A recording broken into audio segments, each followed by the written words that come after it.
Hey everyone, it's Jason Maida. I'm in the American Pacific Mortgage Branch here in downtown Sacramento.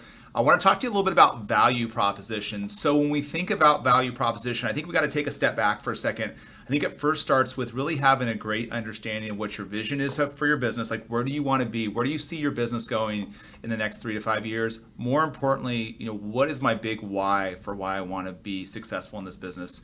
I know for our team, we're passionate about helping and serving our community. So that's what we always lead with when it comes to helping support our clients. So I think that's probably the first place we need to get to in developing a value proposition. What's my vision look like for my business?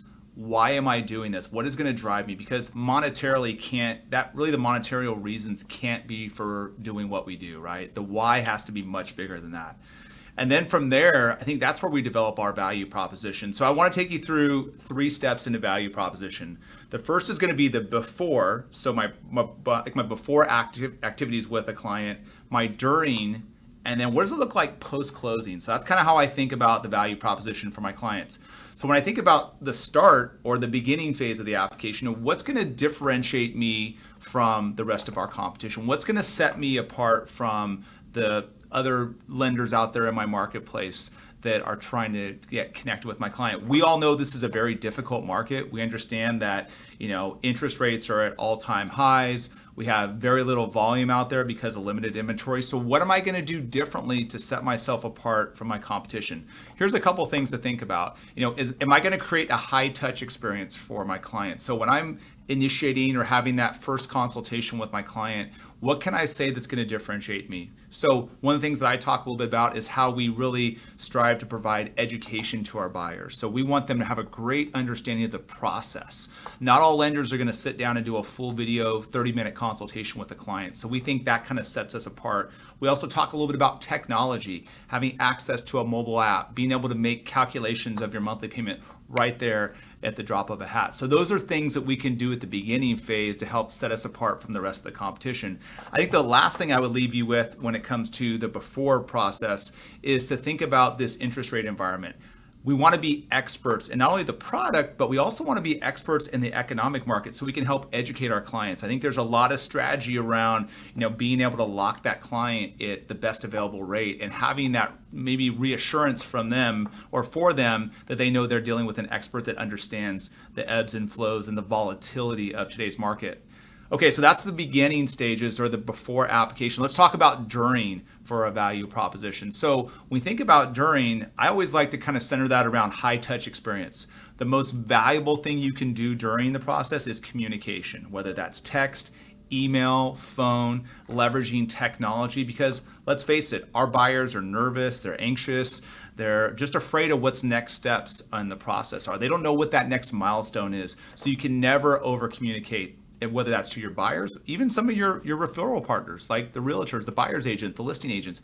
Being accessible with communication is going to be a huge value proposition when it comes to the during phase.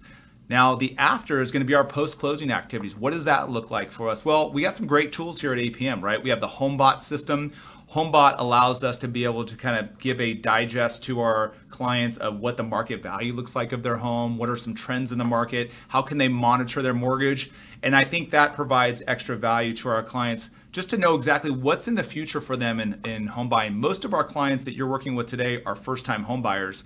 And so being able to have an active tool that's going to inform them on the value of their home, maybe what potential refinance opportunities look like down the road, is going to be important, not only just to keep your clients connected and with you in your database, is to make sure that you have future opportunities for your business whenever this market turns from an interest rate perspective.